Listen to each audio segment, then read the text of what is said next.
मोहन सरकार का बड़ा फैसला। अब ऑनलाइन भेजा जाएगा समन और वारंट। व्हाट्सएप और ईमेल के जरिए ये वारंट भेजा जाएगा। ऑनलाइन वारंट समन भेजने वाला पहला राज्य बना है मध्य प्रदेश। गृह विभाग ने नए कानून के तहत ड्राफ्ट तैयार किया। तकनीक के नए प्रयोग के लिए विभाग को बधाई। तो आपको बता दें कि एक बड़ा फैसला जो है वो मोहन सरकार की तरफ से लिया गया है। अब ऑनलाइन समन और वारंट भेजा जाएगा। व्हाट्सएप और ईमेल के जरिए ये वारंट भेजा जाएगा। ऑनलाइन वारंट समन भेजने वाला पहला राज्य मध्य प्रदेश बन गया है। तो मध्य प्रदेश में अब वारंट और अगर समन किसी को भेजना है तो उसके लिए अब ऑनलाइन प्रक्रिया तेज की जाएगी। व्हाट्सएप के जरिए या फिर ईमेल के जरिए इसे भेजा जाएगा। और देखिए, ऐसा करने वाला मध्य प्रदेश पहला राज्य बन गया है। गृह विभाग ने नए कानून के तहत ये इस ड्राफ्ट को तैयार किया।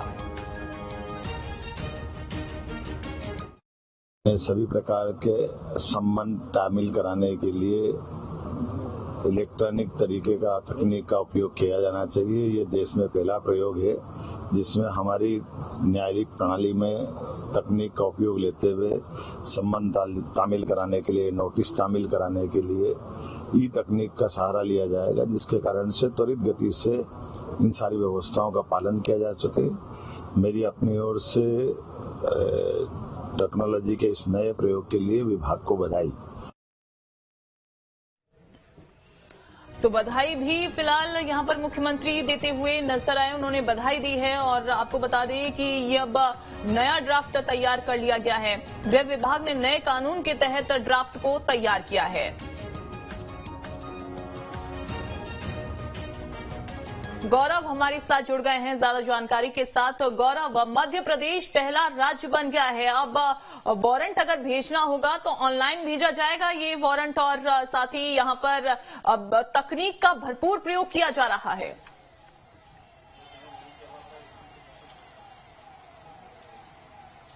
देखिए, बिल्कुल, क्योंकि अब मध्य प्रदेश ऐसा पहला राज्य बन गया है जो ऑनलाइन समन भेजने वाला जो प्रावधान लागू करेगा। बताना चाहूंगा 1 जुलाई से बीएनएस पूरे देश में लागू हुआ था और भारतीय न्याय संहिता में यह प्रावधान था कि अब अगर कोर्ट से किसी भी तरह का वारंट या किसी भी तरह का समन डिजिटल तरीके से अगर किसी को भेजा जाता है तो वो मान्य होगा। इसको लेकर तमाम जो राज्य हैं उनसे कहा गया था कि वो अपने अपने स्तर पर इसे लेकर ड्राफ्ट तैयार करें, अपने राज्य की स्थिति के हिसाब से इसमें प्रावधान रखें और अपने हिसाब से राज्य में लागू करें। और इसी के चलते अब मध्य प्रदेश ने 1.5 महीने के अंदर ही इसे लेकर ड्राफ्ट जो है वो तैयार कर लिया और इसे अब लागू किया जा रहा है। क्योंकि अब तक पूरे भारत में किसी भी राज्य में ये लागू नहीं हुआ है। ऐसे में मध्य प्रदेश इस व्यवस्था को लागू करने वाला पहला राज्य बन जाएगा। अब इसमें जो प्रावधान रखे गए हैं वो इसमें ये किया जाएगा कि ईमेल, व्हाट्सएप या अन्य जो ऑनलाइन सुविधाएं होती हैं, ऑनलाइन एप्लीकेशन होती हैं, उसके माध्यम से कोर्ट से सीधे फरियादी जो आवेदक होता है, इसके अलावा आरोपी या और जो गवाह होते हैं उन्हें सीधे समन तामील किया जाता था पहले, लेकिन अब ऑनलाइन माध्यम से इन्हें समन तामील किया जाएगा।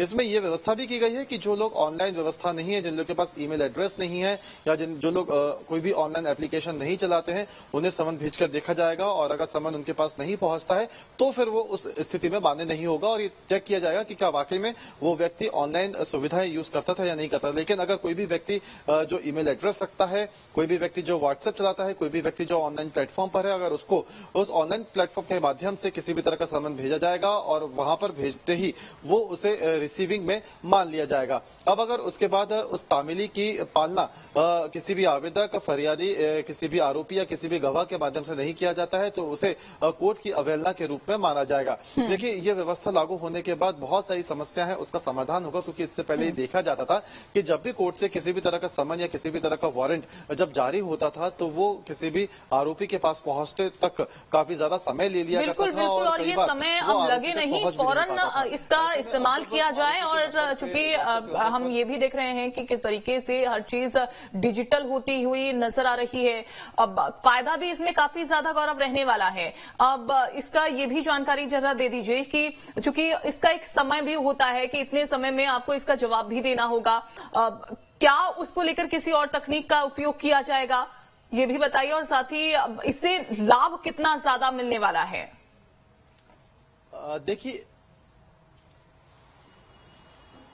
देखिए, जब भी कोर्ट की तरफ से कोई सम्मन या कोई भी वारंट जारी किया जाता है तो उसमें एक निश्चित समय रहता है कि इस समय के अंदर आरोपी को कोर्ट में पेश होना है या फरियादी को कोर्ट में आकर अपना जवाब देना है या गवाह के लिए कई बार सम्मन जारी किए जाते हैं। लेकिन जब वो सम्मन उनके पास नहीं पहुंचते हैं तो ऐसे में वो उस निश्चित तारीख पर नहीं पहुंच पाता है। ऐसे में मजबूरन कोर्ट को अपनी तारीख भी आगे बढ़ानी पड़ती है।